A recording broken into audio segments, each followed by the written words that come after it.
네, 그러면 지금부터 본격적인 학술대회를 시작하겠습니다. 학술대회 제1분과는 경제활동, 일하는 방식의 변화와 입법 과제라는 대주제하에 세션이 진행되겠습니다. 1분과의 첫 번째 주제는 비대면 플랫폼 산업 성장과 입법 과제입니다. 1주제 사회는 부경대학교의 김두진 교수님께서 진행해 주시겠습니다. 교수님 부탁드리겠습니다. 예, 안녕하십니까. 방금 소개받은 부경대학교 김두진입니다. 우리 한국법제연구원이 개원 31주년을 벌써 맞이해서 오늘 이렇게 법제학회와 공동학술 행사를 진행하게 되었고, 또 그 과정에서 일부의 주제의 사회를 맡게 돼서 매우 영광으로 생각합니다. 우리 전체 주제는 포스트 코로나 시대의 사회 변화와 입법 과제인데, 그 중에서 이준우 교수님께서 선임 연구위원님께서 발표하시는 비대면 플랫폼 산업 성장과 입법 과제는 오늘날 많은 관심과 많은 사람들의 이해관계가 걸려 있는 매우 중요한 주제라고 생각이 됩니다. 그래서 이 좋은 발표가 있으시길 기대하고요. 먼저 지정 토론자 분들을 한 분씩 소개해 드린 다음에 발표를 하기로 하겠습니다. 먼저 지금 발표자께서 앉아 계시고 그 옆에 경북대학교 법학전문대학원 신영수 교수님께서 나와 계십니다.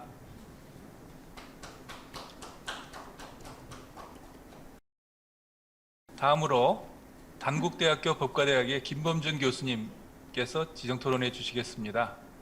네, 안녕하세요. 단국대학교의 김범준입니다. 네, 그리고 세 번째로 부산대학교 법학전문대학원의 김현수 교수님께서 지정 토론해 주시기로 됐습니다. 네, 안녕하십니까. 부산대 김현수입니다. 감사합니다. 예, 그리고 국무조정실의 규제혁신기획관실의 이현우 팀장님께서도 지정 토론하시기로 되어 있습니다. 네, 안녕하십니까. 국무조정실 이영우 팀장입니다. 반갑습니다. 예,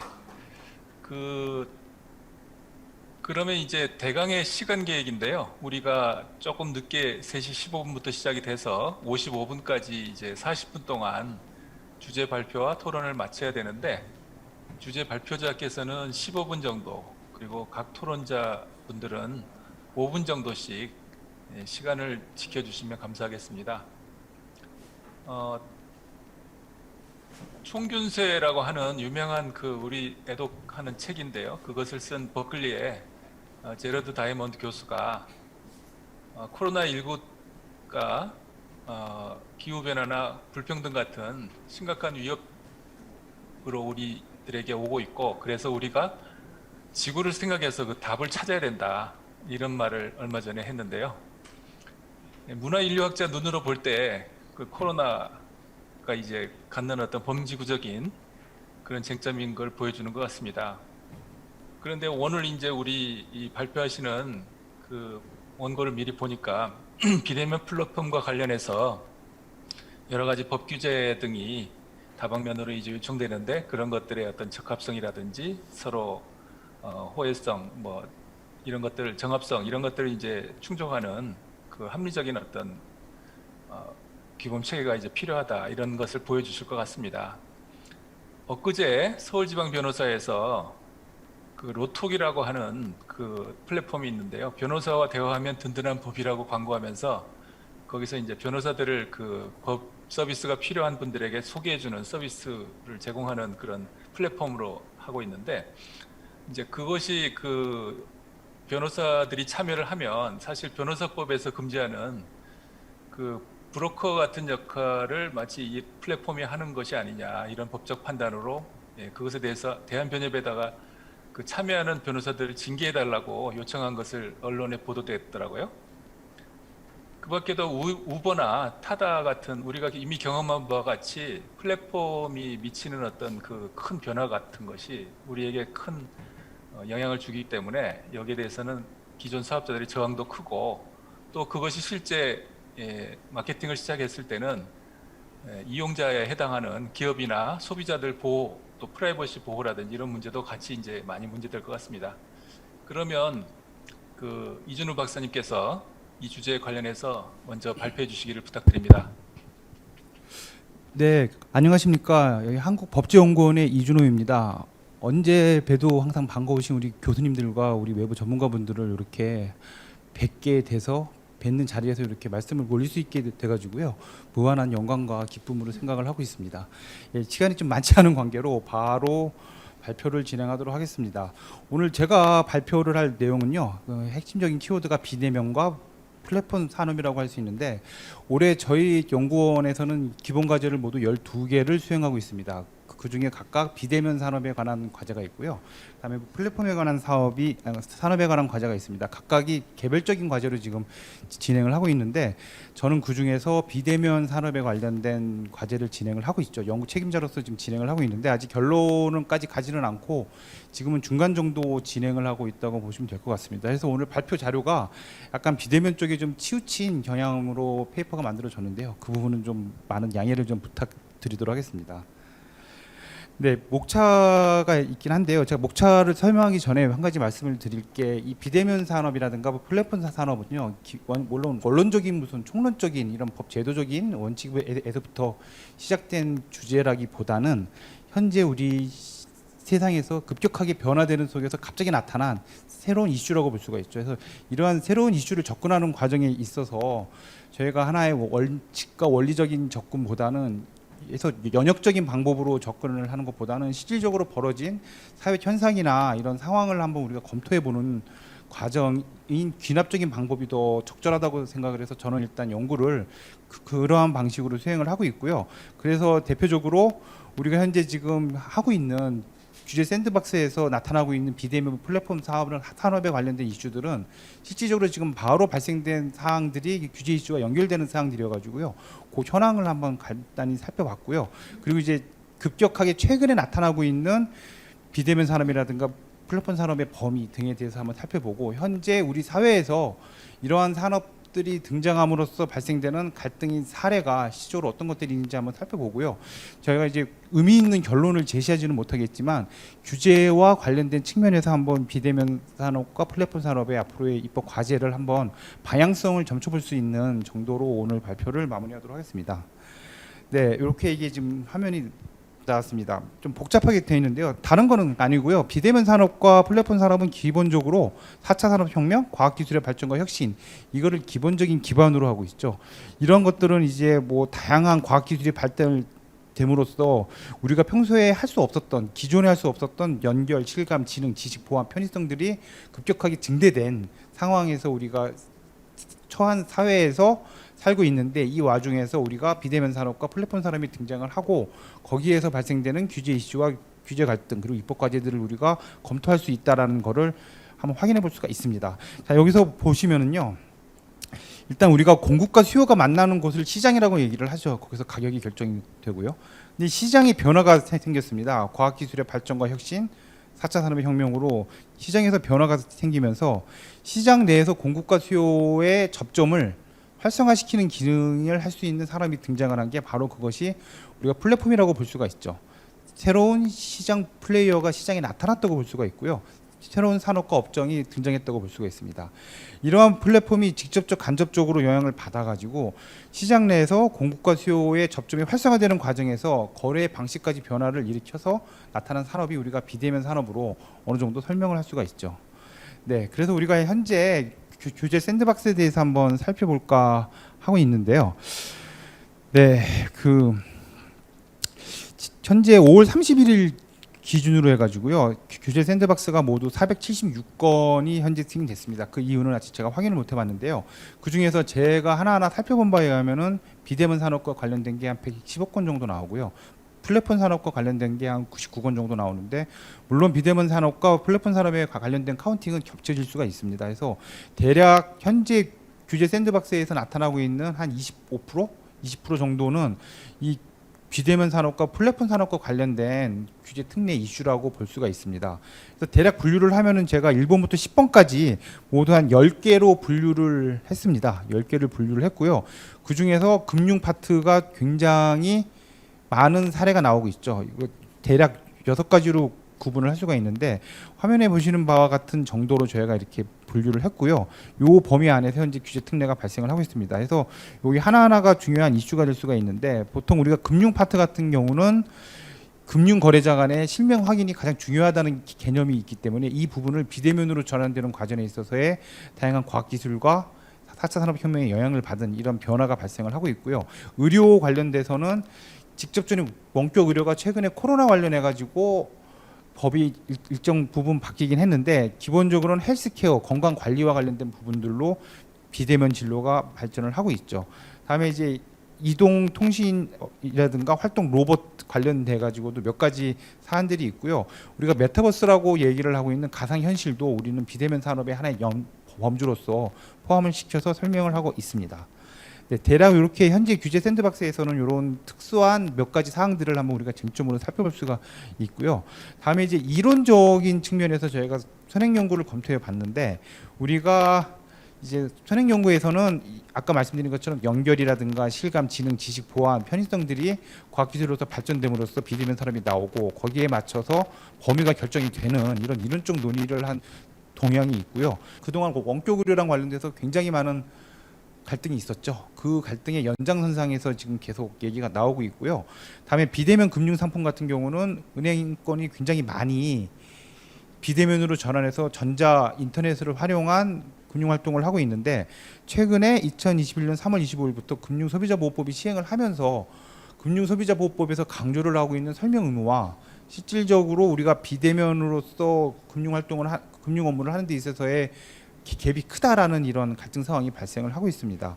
또한 카카오뱅크처럼 인터넷 전문 은행이 등장을 하면서 기존 금융사와의 갈등도 우리가 한번 확인할 수가 있고요. 그 다음에 이제 무인화랑 관련돼서 지하철을 무인으로 운영을 하는 데 있어서 노동자, 그러니까 근로 관계에 있어서의 일자리 문제를 또 발생시키는 사안이 할 수가 있고요. 최근에 이제 교육 관련해 가지고 대학교에서 비대면 수업으로 전환하면서 학생과 학교 간에 갈등들이 발생을 하고 있는데, 이거는 이제 비대면이라든가 플랫폼 산업이랑 접목이 돼가지고 뭐 불가피하게 발생할 수 있는 다양한 갈등이라고 볼 수가 있고요. 규제를 풀고 규제를 완화하고 규제를 강화하는 과정에 있어서 업종 간에 업계 간에라는 이런 충돌과 갈등으로서 우리가 지금 파악을 할 수 있습니다. 그래서 제가 오늘 이제 발표에서는 어느 정도 정리를 하고 싶은 거는 묵직한 결론을 제시는 못하겠지만요. 과연 그 규제랑 관련해 가지고 우리가 어느 정도 우리가 어떻게 설명을 할 수 있을지에 대해서 한번 말씀을 드리고 싶습니다. 네, 제가 지금 요 화면에 보이는 거는 좀 화면이 좀 깨진 것 같기는 한데요. 제일 오른쪽 하단에 비대면 산업이라고 해가지고 동그라미로 이렇게 쳐놓은 게 있죠. 요거를 제외한 나머지 파트는요.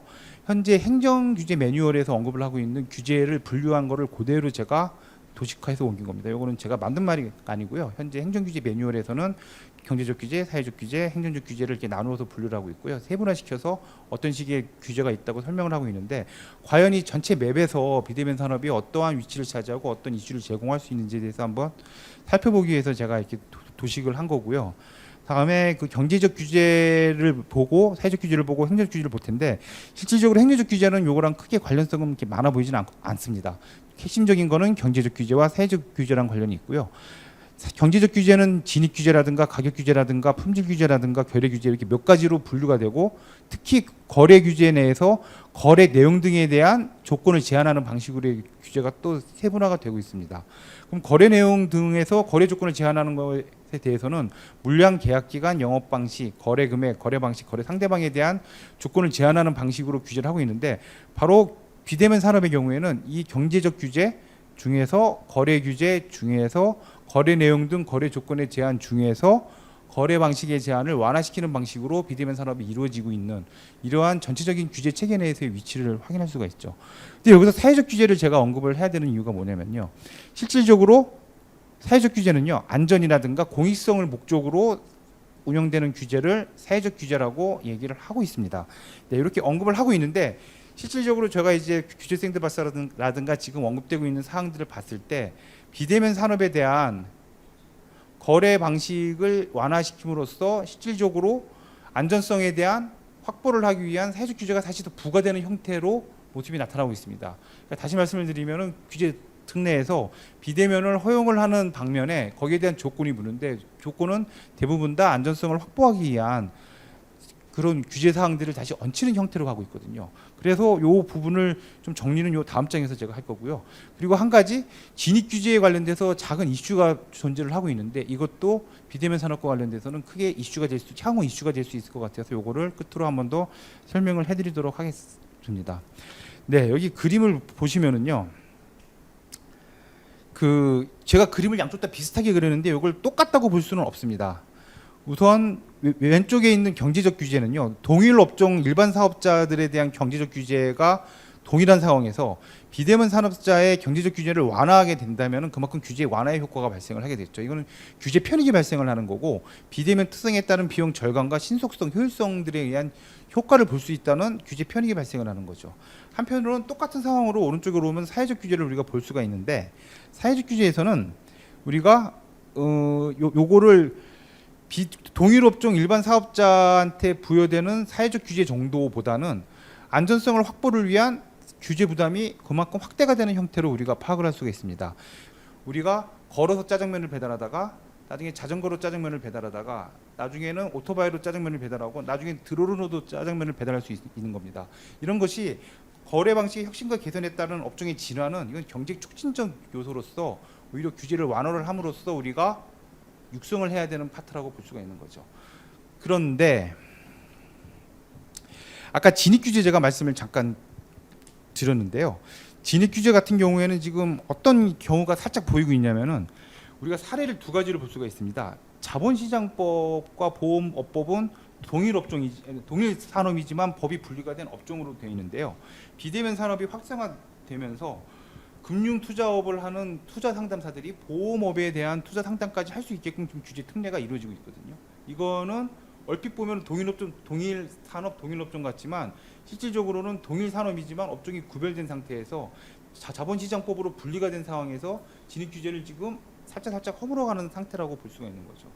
한편으로 우리가 인터넷 전문은행을 볼 수가 있는데요. 인터넷 전문은 무인성과 플랫폼을 기반으로 해서 정보통신 산업이 금융업에 지금 진입하는 과정인데요. 이건 과거에 우리가 유지하고 있었던 은산분리 규제를 지금 완화시키는 과정이라고 볼 수 있는 거죠. 일종의 진입 규제 완화라고 볼 수 있는데 이거는 이제 동종산업의 이종업종 또는 이종산업의 이종업종 간에 있어서의 규제를 완화함으로써 아까 앞에서 설명드린 것과 같이 거래 방식의 변화가 아니라 실질적으로 진입을 풀어버리는 업종 동일 산업 내에서 업종을 허물어버리는 이런 효과를 볼 수가 있는 거죠. 네, 그래서 이런 업역 간 갈등이 실질적으로 본질적인 분쟁 발생의 원인이 될 수가 있는데요. 이제 결론적으로 뭔가 입법 과제로서 확실하게 답을 드리기는 어렵지만 우리가 이제 규제 입법 정책에 대해서 한번 고민을 해야 될 게 뭐냐면 대부분 다 현실의 필요성에 대해서 현실적 검증만을 가지고 우리가 규제 입법 정책을 추진을 하는데 과연 구체적으로 무엇이 문제인지에 대한 한 번 더 확인이 필요할 것이고요. 해당 규제가 과연 어떠한 규제 이력을 가지고 있는지까지도 확인하는 실질적인 검증을 통한 규제 입법 정책이 필요할 것이라고 볼 수가 있고요. 우리가 이제 지금까지 해와 있는 규제 영향 평가도 실질적인 면으로 좀 전환돼야 될 필요가 있는 게 개별 규제에 대한 개별적 영향 평가가 아니라 산업과 업종 간의 규제 형평을 조정할 수 있는 수준의 규제 영향 평가도 충분히 필요할 것이라고 볼 수 있습니다. 그리고 이제 가장 어려운 건데 이러한 업역 간의 갈등이라든가 규제 완화에서는 실질적으로 우리가 사회적 합의를 요구를 하고 있습니다. 뭐 해코톤이라든가 한걸음 모델 같은 다양한 얘기들을 하고 있는데 이거를 법 제도적으로 접근하기는 좀 어려운 면이 있습니다. 우리가 한번 고려를 할 수 있는 바는 우리가 많은 법에서도 사용을 할 수 있는 협약 제도를 한번 활용할 수 있는 방법도 우리가 생각할 수가 있고요. 이런 협약을 정부가 직접적으로 관여를 해서 이행을 보증할 수 있는 이러한 제도를 워커블하게 활용할 수 있는 제도 마련을 할 수 있는 방법이 있지 않을까 정도로 오늘 말씀을 정리를 하고 싶고요. 아직 결과를 도달하지는 않았고 아마 요 연구의 끝은 아마 올해 말 정도에 나오지 않을까 싶습니다. 그래서 지금은 저희가 하고 있는 연구의 한 중간 정도 진행 사항을 말씀드리는 걸로 가름하도록 하겠습니다. 이상입니다. 예, 수고하셨습니다. 그러면 바로 이어서 그 5분 정도씩 먼저 신영수 교수님께서 지정 토론해 주시겠습니다. 네, 경북대학교의 신영수입니다. 이준호 박사님 결재문에서 사실 비대면 플랫폼 산업에 관해서 말들은 굉장히 많고 강론적 접근은 굉장히 많았는데 제가 이제까지 이렇게 본 여러 가지 발제문이나 문헌 가운데는 가장 체계적이고 망라적으로 입체적으로 설명을 해주신 것 같습니다. 뭐 저는 어떻게 보면 지역적 이슈일 수 있고요. 그리고 다른 토론자분들께서 또 각자 역할을 하실 텐데 저는 경제법적 측면에서 제 전공의 몇 가지 이슈만을 좀 말씀을 드리고자 합니다. 뭐 이미 반복된 것은 좀 가급적 생략을 하겠습니다만 지금 이제 비대면 플랫폼 중심의 여러 가지 경제 환경이 가지고 있는 긍정적, 부정적 측면들이 동시에 발생을 하고 있는데 특히 이게 시장의 경쟁이나 어떤 뭐 거래상의 지위를 남용하는 문제를 이렇게 들여다보면 이게 이제 긍정적 측면에서 소비자 후생이라든지 혁신을 유발하는 측면도 있지만 이게 플랫폼에 대한 의존도를 특히 이제 비대면 코로나 환경이 더 앞당겨서 고착의 강도를 좀 키우는 방향으로 거래 관계를 환경을 형성하고 있는 것 같고 그 가운데 거래 상대방인 뭐 플랫폼에 의존하는 이제 영세 업체라든지 콘텐츠 사업자 그리고 이제 그걸 통해서 다운로드를 받거나 뭐 물건을 배송받는 소비자 문제가 여기서 이제 출현하게 되는 것 같습니다.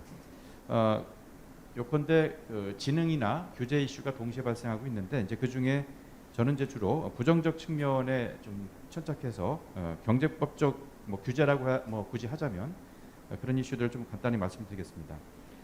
우선 이제 지금 보면 크게는 이 플랫폼이 이 박사님께서 말씀하신 거하고는 이제 약간 이제 더 약간 지역적인 이슈일 수 있겠는데요. 근데 역시 이제 그 독과점 그 시장을 선점한 플랫폼의 기득권이 굉장히 강력하게 발동하고 있기 때문에 이 플랫폼들이 이제 자신의 어떤 독점적 이유를 추구하거나 새로운 신규 플랫폼의 진입을 방해하거나 또 M&A를 통해서 잠재적 경쟁 기업들을 제거하는 등의 여러 가지 이제 전통적인 경쟁 제한 이슈가 발생하는데요. 이거는 우리 공정거래법에서 이제 이미 하고 있는 것이고요. 계속 하겠죠. 그리고 공정위가 이제 주목하고 있는 그런 것들이고 세부적인 그 분석 기법은 달라지지만 그냥 전통적인 경제법 이슈라고 할 수 있습니다. 근데 이제 특히 지금 우리 현실에서 좀 문제가 되는 것은 그거보다는 약간 수직적 관계.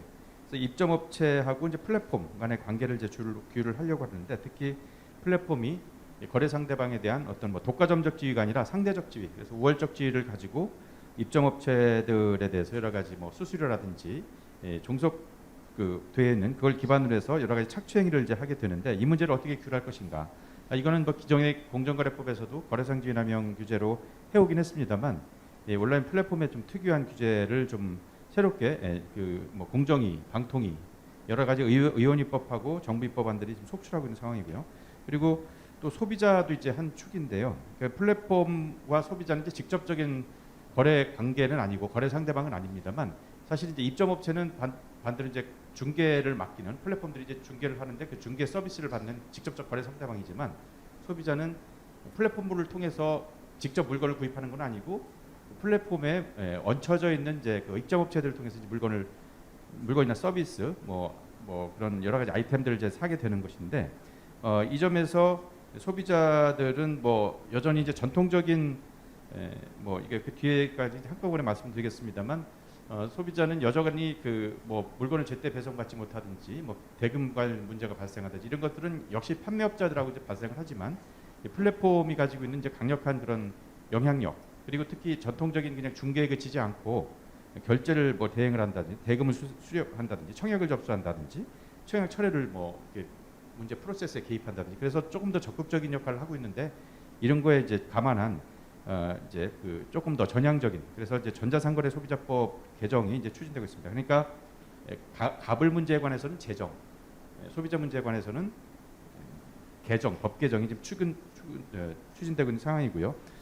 기존의 법제는 사실은 이제 이런 플랫폼에 대한 인식이 이제 충분하지 않았고 굳이 보자면 비대면 전자상거래나 이제 통신 판매 중심이었었는데 그러니까 이면관계였던 거죠. 그런데 이제 실질적으로 플랫폼이라는 것을 인식하게 되고 기존의 뭐 통신 판매 중개업자라든지 사이버몰 운영자, 전자게시판 서비스 제공자 이렇게 이제 굉장히 그 다양하고 일원화되어 있지 않는 용어가 많았었는데 이거를 이제 온라인 플랫폼 운영 사업자로 이제 통일해서 규율하는 체계가 이제 지금 추진이 되고 있습니다. 그래서 이제 전반적으로는 이제 그런 과정이 있고 이런 것들은 사실은 이제 플랫폼이 지난 몇 년간 특히 저희 그 경제법 생태는 가장 중요한 핵심적인 아젠다였고 그래서 이제 주요국에서도 이것 관련된 입법도 속속히 이제 나타나고 있는데요. 특히 이제 EU가 미국의 이제 플랫폼들, 특히 이제 구글을 위시해서 뭐 앱스토어라든지 이런 것들을 위시해서 유럽 시장을 이제 장악을 하고 있기 때문에 이 가파 플랫폼에 대한 어떤 서비스 견제 목적에서 디지털 서비스 액트라든지 디지털 마켓 액트 이런 제정들을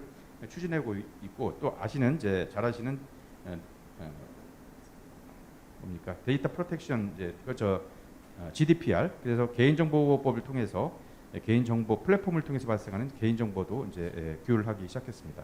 최근에는 지난 6월에는 미국에서 이 온라인 플랫폼을 규율하기 위한 5가지 법률들이 속출하고 있고요. 그래서 여기에서 이제 전통적인 이제 그 플랫폼들의 독과점 문제랄지 경쟁 제한 행위들을 규율하려는 여러 가지 시도들을 하고 있습니다. 이것만 봐도 이제 얼마나 이제 급박하게 돌아가고 있는지를 우리가 확인할 수 있고요. 또 일본은 또 약간은 그 다른 관점에서 우리하고 비슷한 가불 문제에 좀 천착한 그런 법들을 또 지금 올 2월부터 시행해 오고 있습니다.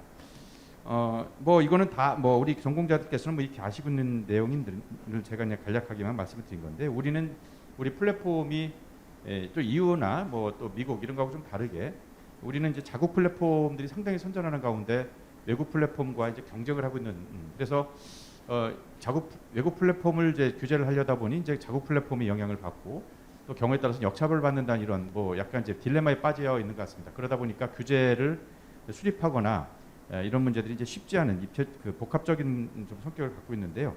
우선은 이제 그 유의점이랄지 지금 이제 봉착해 있는 난관들을 좀 정리해 보면, 이 법안마다 이제 개념의 어떤 요소, 뭐 개념의 정의가 좀 다른 것 같습니다. 비대면, 특히 온라인 플랫폼의 개념이 나와 있는 법안마다 이제 조금씩 달라서 이것들을 어떻게 이제 해결할 것이냐. 똑같은 부처에서 중부관처에서 발의한 법안 내에도 온라인 플랫폼의 개념이 좀 서로 다른 문제. 그리고 이제 기존 규제와의 정합성이나 차별성에 대한 설득력이 좀 부족하다. 그래서 이게 뭐 말하자면 이제 이미 공정거래법에서 다 할 수 있는 건데 뭐 굳이 이게 새로운 입법이 필요하냐 이런 얘기들을 이제 많이 하고 있는데, 이게 이제 새로운 입법이 이제 추진되려면 이 플랫폼에 특유한 어떤 규율 대상들을 선별해내는 것이 이제 굉장히 중요할 것 같습니다.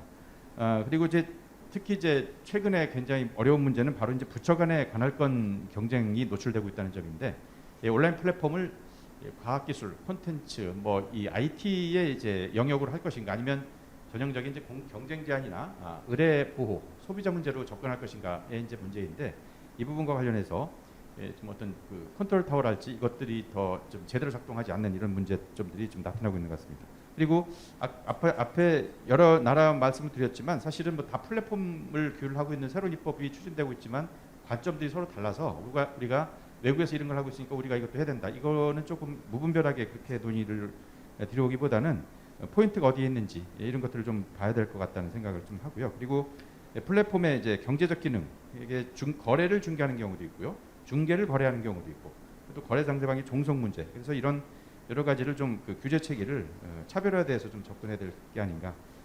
그리고 가불 문제와 소비자도 좀 구분해 보여야 될 것이 아닌가 이런 생각을 좀 해봤습니다. 예, 제 말씀은 여기서 맺겠습니다. 예, 잘 들었습니다.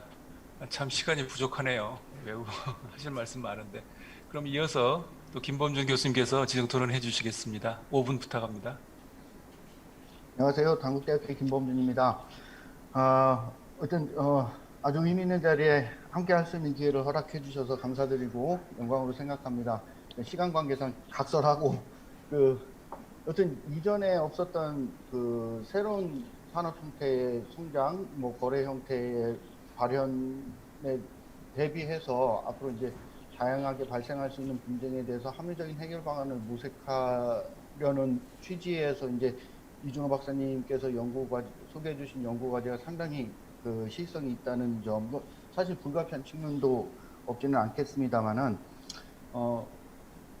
그런 점에서 대단히 반가웠고, 또 한 가지는 아직 과제가 수행 중이라서 이제 대략적인 방향성에 대해서 소개를 해주셨고, 저는 그에 대한 이제 소회를 간략하게 말씀드리면서 마치도록 하겠습니다.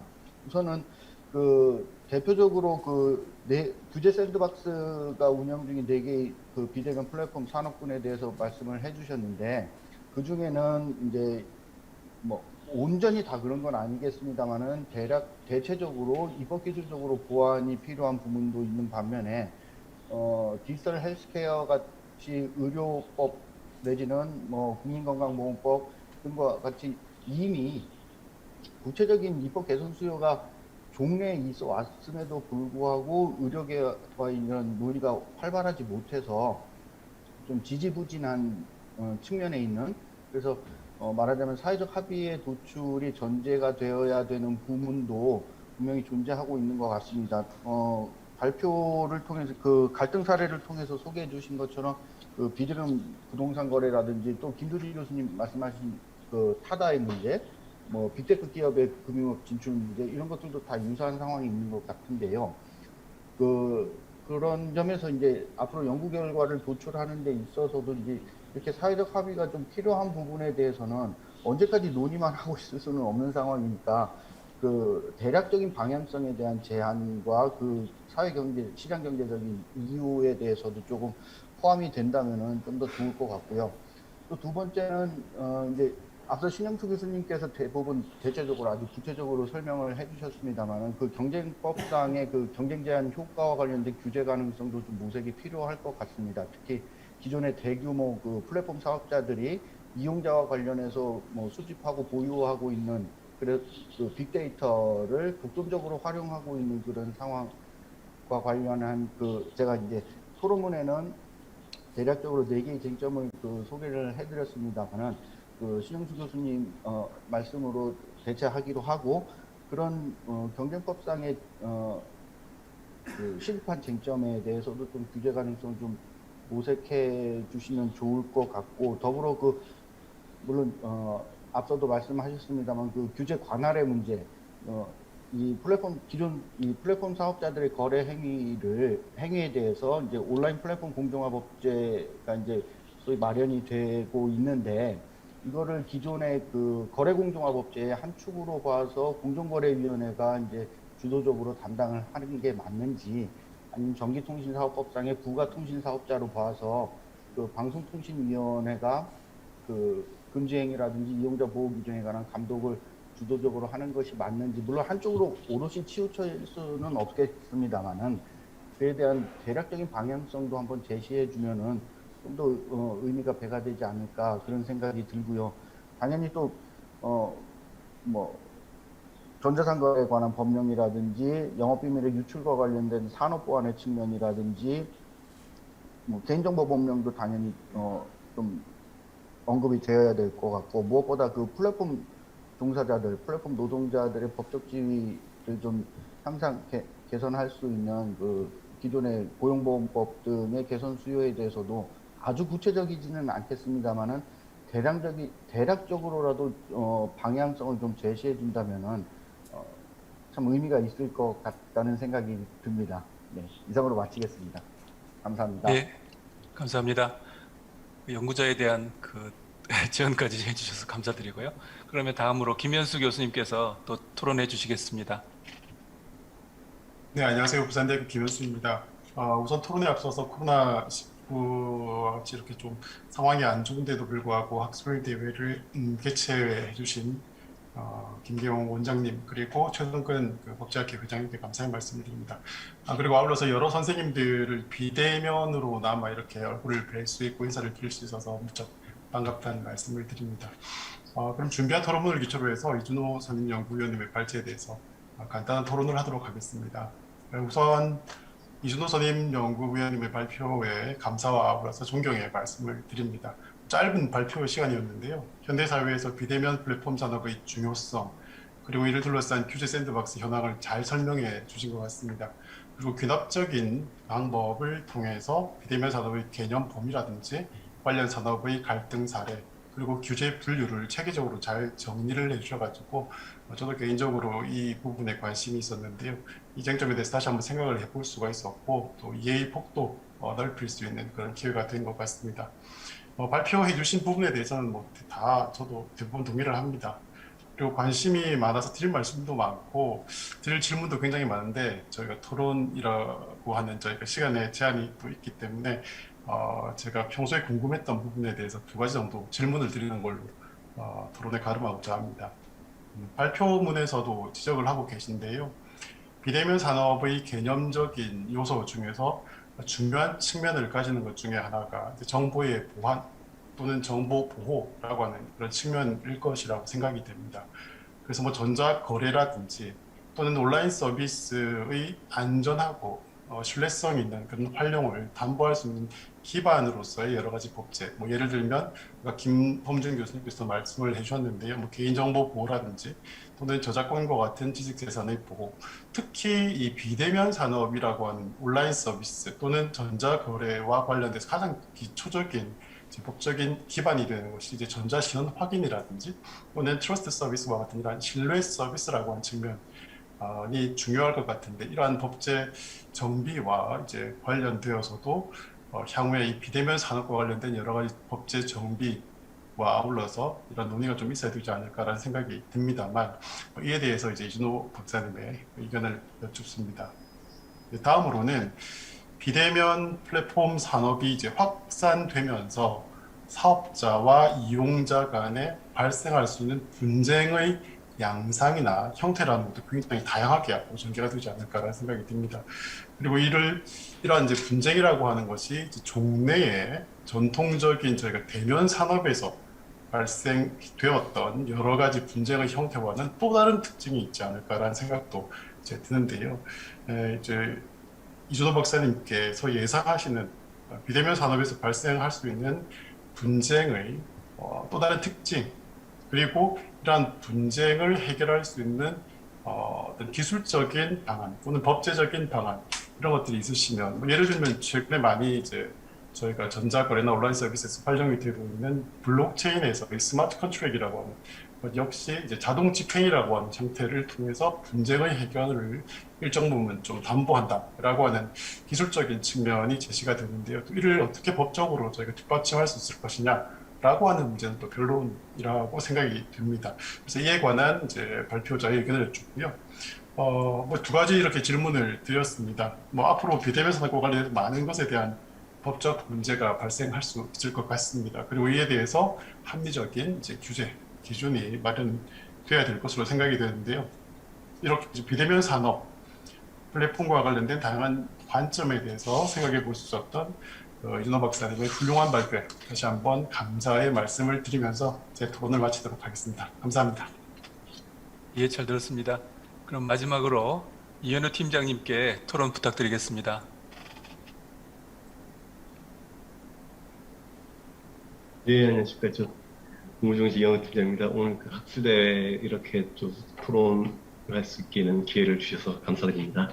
앞서 이제 이준호 박사님과 세 분 교수님께서 또 중요한 말씀 많이 주셨기 때문에 저는 이제 정부 정책 방향 간단히 좀 설명드리고, 이제 비대면 산업, 플랫폼 산업 관련돼서 좀 갈등 관련된 얘기를 좀 추가적으로 드리겠습니다. 먼저 정부에서 그동안 이제 특히 뭐 비대면이라든지 플랫폼과 같은 신산업 관련돼서 특히 이제 수요도 많고 필요성도 굉장히 강해지고 있다는 걸 잘 인식을 하고 있고요. 또 과거에는 어떤 건건별로 이제 규제 개선의 혁신을 추진했다면 이제는 정부도 이제 규제 혁신 플랫폼을 좀 만들어서 하는 방식으로 진행하고 있습니다.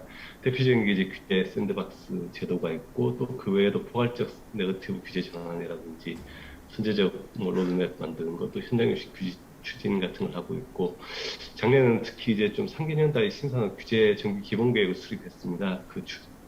거기서 이제 중요한 좀 세 가지 방향 정비를 한 게 이제 도전적 규제 정비, 상생형 규제 정비, 선제적 규제 정비를 세 가지 방향으로 설정을 했는데요. 첫 번째 이제 도전적 규제 정비 같은 경우에 이제 선호형 후규제 원칙이라든지 규제 네거티브화를 본격적으로 추진한다. 특히 이제 규제 샌드박스 좀 더 확대하고 내용을 좀 보강키로 했습니다. 그리고 상생형 규제 정비는 사실 오늘 많은 말씀을 주셨는데 갈등에 관해서 어떻게 좀 적극적으로 좀 대응을 하고, 갈등 사안은 사회적 공감대 없이 진행이 되면 결국에 뭐 규제 정비가 실패를 하게 됩니다. 그래서 그 부분 같은 경우에 특히 이제 현장 대화라든지 앞서 말씀 주셨던 여러 가지 그 4차위에서 하고 있는 사안들도 규제를 한 걸음 모델 같은 것들을 좀 더 활성화해서 갈 거고요. 그리고 선제적 규제 정비 관련돼서는 좀 미래 기술 변화 예측해서 정비 방안 미리 마련하는 좀 규제 혁신 로드맵을 신산업 분야에 좀 전면적으로 확산을 추진하고 있습니다.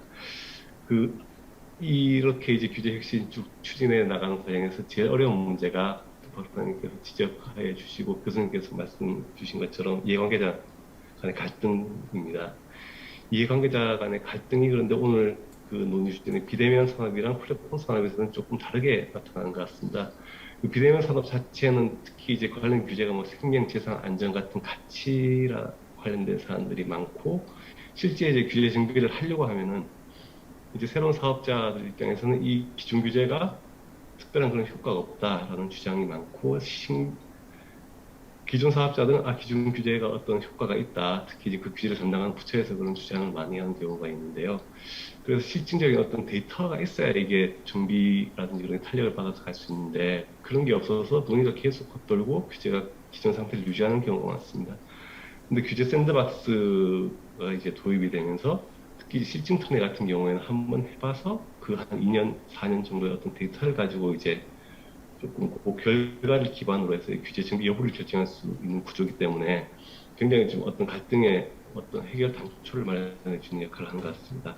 그동안 있어서도 뭐 도시내 수소 충전소라든지 재국민 비대면 진료, 뭐 공유 숙박, 승차 공유 같이 예전 같은 어떤 규제를 바꿔야 할 수 있었는데 이제는 일단 먼저 해보고 그 데이터를 가지고 나중에 바꾸지 안 바꾸지 결정을 내자라고 접근을 하게 되는 좀 이해 당사자들 간에서도 좀 수긍하는 부분이 많아지고 규제 당국에서도 굉장히 부담이 적어집니다. 그래서 이런 사안들 같은 경우에는 특히 안전 관련 사안들 부가 조건이 많은 이유가 이런 사안들에 있어서 좀 더 이제 데이터를 정밀하게 도출을 하고 이제 그걸 데이터를 기반으로 해서 이제 규제 개선 방향을 결정할 수 있는 그런 사안들이 되겠습니다. 근데 플랫폼 산업 같은 경우에는 사실 이런 것보다 그 플랫폼 사업자 자체의 어떤 말씀 많이 하셨지만 독점적 구조라든지 기존 사업자는 종속을 우려하는 경우가 많기 때문에 어떤 데이터보다는 사실 관계자 간의 상생을 만들어내는 게 보다 좀 중요한 것 같습니다.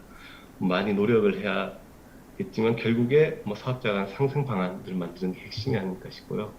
뭐 타다라든지 많은 비판이 있었지만 결국에 그 플랫폼 택시가 제도화가 된 것들은 결국 간에 상생 방안이 들어가고 이해관계자 간에 어떤 사회적 타협이 있었기 때문에 그 결과 그 기존에 없어졌고 규제에 의해서 막혔던 사업들이 그런 고통을 겪고 제도화가 된 사례 같습니다. 앞으로도 좀 이런 이제 갈등 사안이 큰 이제 플랫폼 사업 같은 경우에는 상생 방안에 좀 더 주안점을 두고 진행을 해야 되지 않을까 싶습니다. 예, 이상 제 발표를 마치겠습니다. 감사합니다. 네, 토론 감사드립니다. 그러면은 지금 그 지정 토론자 4분 중에서 대부분이 이제 그 발표 내용에 대해서 공감하거나 보완하는 정도 얘기를 하셨고, 김현수 교수님만 그 약간 질문성으로 하셨는데, 지금 들어보니까 이현우 팀장님께서 그에 대한 답변도 일부 포함된 말씀을 해주셔가지고, 짧게 이준우 연구위원님께서는 짧게 앞으로 이제 이게 끝나지 않은 연구니까 앞으로 방향이라든지 이런 것에 대해 간략히 한 1분만 말씀해 주시면 감사하겠습니다. 네, 알겠습니다. 김현수 교수님께서 묵직한 질문을 해주셔가지고요. 제가 가볍게 말씀을 드리면은 저도 아직 만족스러운 답변을 드리기는 어렵다는 말씀을 먼저 드리겠고요. 뭐 개인정보랑 관련된 파트는 별도 연구도 지금 많이 진행을 하고 있고 여기에 대해서 지금 너무나도 많은 쟁점이 쏟아져 나오고 있고요. 한 걸음 더 나아가서 지식재산권까지 가면은 이제 더 많은 쟁점이 있어서 이걸 제가 하나하나 설명하기 좀 어렵지만 요거는 정말 사후 추가 연구가 좀 필요할 것 같고요. 분쟁 관련돼서는 우리 이은호 팀장님께서 말씀을 해주셨지만 글쎄요, 뭐 제 생각에는 사후적인 조치보다는 사전적으로 업계 간 협업 모델을 만든다거나 상생 협력 모델을 만들어서 진행을 하는 게 현재로서는 가장 바람직하지 않을까 정도 말씀드리겠습니다. 예. 감사합니다. 우리가 그 1세션 1주제에 대해서 발표 토론을 마쳤는데 시간을 조금 지키지 못했습니다. 죄송합니다. 이상으로 마치겠습니다.